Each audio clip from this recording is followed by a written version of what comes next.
Good morning, I'm Lacey Roberts, and today is Sunday, August 2nd. Governor Andy Beshear provided an update on COVID-19 numbers yesterday afternoon. The governor announced 572 new cases of COVID-19, and there are now 30,729 coronavirus cases in the state of Kentucky. The positivity rate currently stands at 5.22%. There were 5 new deaths Saturday, and the death toll stands at 740. At least 8,135 Kentuckians have recovered from the virus, and 638,772 coronavirus tests have been performed in Kentucky. For more information on COVID-19 in Kentucky, you can go to our website at WYMT.com. And the COVID-19 pandemic has canceled many events this summer, but one county fair in Kentucky made a controversial decision to move on as planned. Faith King has more on what went into that decision. The Oldham County Fair Board has decided to continue this year's fair despite being in a pandemic. The one thing that we all understand is even though in these conditions we're living in, we have to move forward. We can't live in fear. We've got to move forward. Steve Heggie with the Oldham County Fairgrounds says the board has taken the governor's venues and event spaces requirements along with other health suggestions and enhanced those to build their own. When you come into the fair, before you can enter, we're going to take your temperature. We're going to get some information from you in case we do have a problem. We'll also, anyone coming into the fair has to have a face mask. Heggie says that's where it starts. Throughout the fairgrounds, there will be hand sanitizer stations. Rides will be cleaned after use, and social distancing will be a priority. If you've been to any type of amusement park or any venue, you generally have to do this thing like a mousetrap going through to get on the rides. They've eliminated that. It's straight on and off. But the county's health department and county judge executive doesn't believe these precautions are enough. In a written response to the fair's safety requirements, they said they believe it will be very difficult to achieve full cooperation from all fair participants. But Heggie feels with 22 acres of space, the plan will protect the majority. The number people we can have there is 26,000. We've taken, that's 50% of our capacity. We've knocked it down to 25%. It's 13,000 people is the max we can have on there at one time. And 13 employees at Logan Regional Medical Center in West Virginia have tested positive for COVID-19. A news release says that the outbreak is among members of their team, along with a small number of patients within a single unit of the hospital. The hospital is working with the county health department and following guidance from the CDC. Contact tracing has been done and they are following the proper protocols. The news release asks that patients do not delay their own health care needs as a result of that outbreak. Well, now let's check in with our meteorologist, Brooke Marshall, for a look at our forecast this morning. Brooke, I just took a step outside this morning and it's not muggy. It's actually really clear and the temperatures actually feel really good. Yeah, Lacey, we are actually in for a very nice day today. Might be a little cloudy in some spots this morning, but overall, you'll definitely be able to get outside today and enjoy the nicer and cooler weather. But let me go ahead and take you to some of these current conditions. If you take a look at our WYMT Studio camera, you can see that nice mixture of sun and clouds. Now, there is quite a bit of clouds out there. Some areas definitely a little bit cloudier than others this morning, but overall, we are going to continue to see that start to diminish as we head into those afternoon hours. And as we start off the day, we're already on the cooler note. Some of us only in those mid 60s this morning. Only a few of us have jumped into those lower 70s so far. And as we go throughout the day, we're pretty much going to remain on that cooler side. Only going to be getting into those lower 80s. So it's actually going to be fairly comfortable outside. Now, we are going to see a few light showers as we head throughout the morning and early afternoon hours, but it should just be something very quick, maybe just a little bit of a drizzle. So you'll still be able to get outside and enjoy the beautiful day that's ahead. Lacey? Thank you, Brooke. And the 2020 election is now only months away, and Senator Mitch McConnell is up for re-election this November. Yesterday, his opponent, Amy McGrath, was in Lexington kicking off a statewide voter campaign initiative. Grace Feiderman was there and brings us the details. With less than 100 days until Election Day, many campaigns are revving up. Your voice is so important. Democratic Senate candidate Amy McGrath started the morning at the Fayette Courthouse in Lexington. She's focusing on helping previously disenfranchised voters get registered. I mean, this is so important. We're in the middle of a pandemic right now. A lot of people don't know how they can vote.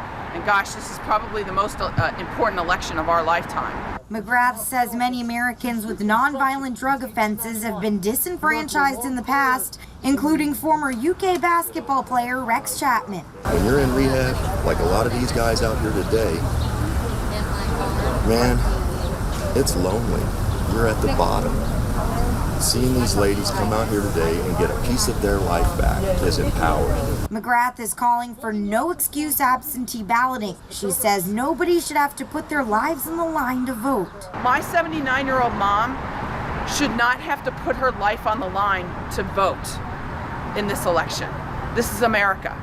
I voted by mail for 24 years in the military.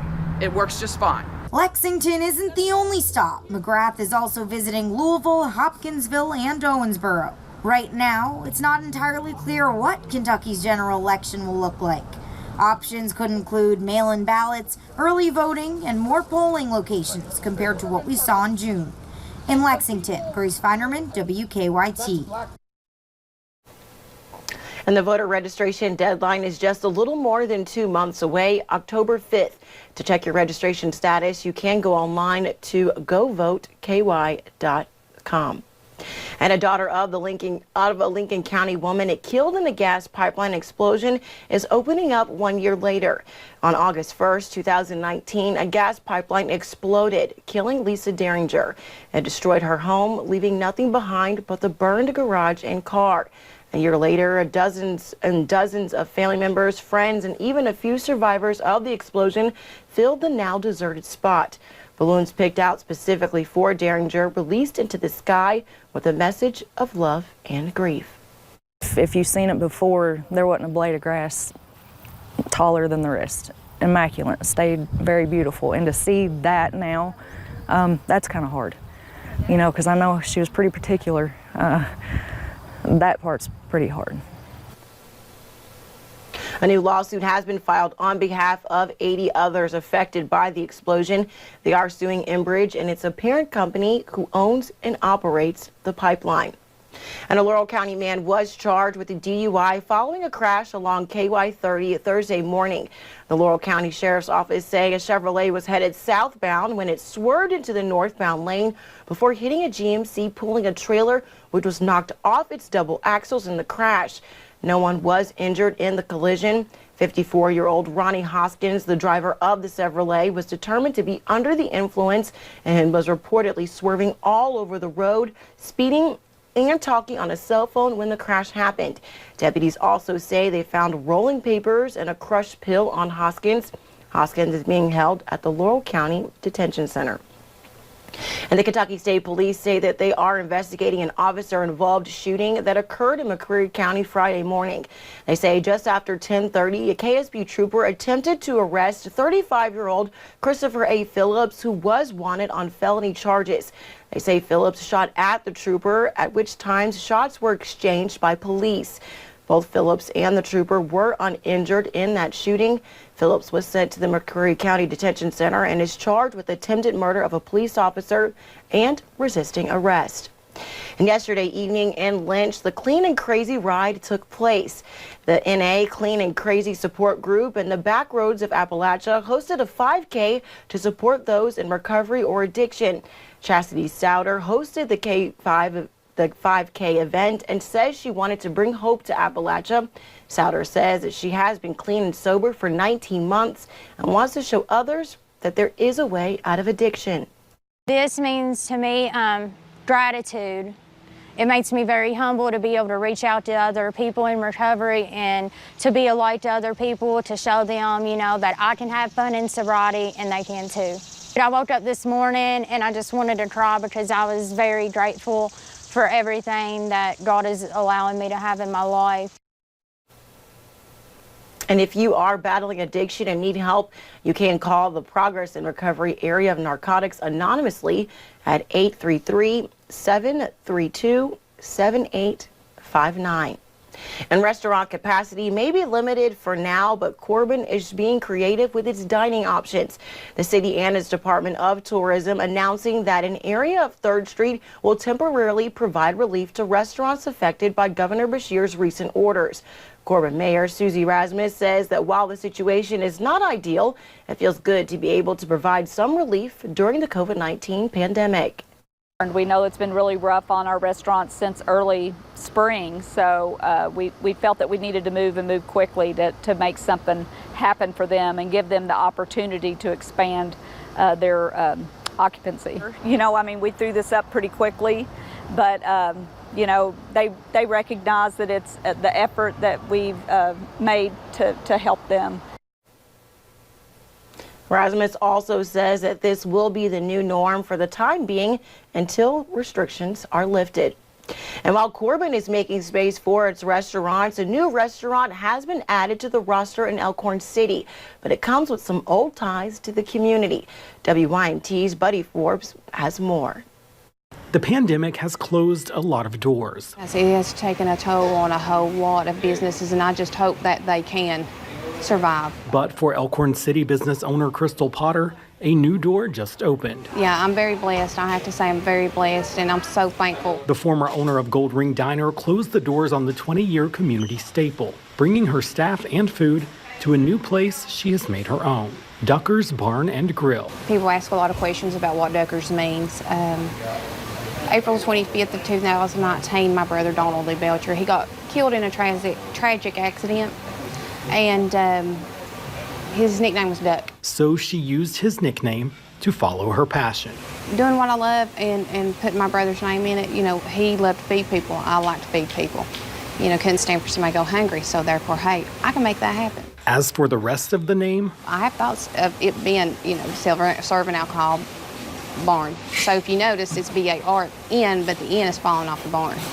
So just a little fun thing there. And then people like to talk about it. So, you know, I think, hey, if they're talking about it, come and see it, come and eat.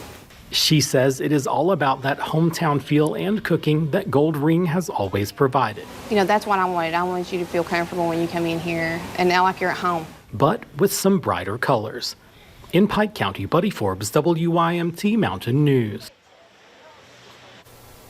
Potter says in a few months, Ducker's will likely be the first restaurant in Elkhorn to serve alcohol since the city went wet. But coming up on Mountain News this morning, alcoholism is a serious problem, but new CDC research shows it may be a bigger problem than most people realize. And overall, it is shaping up to be a pretty good day. I will have your full forecast coming up.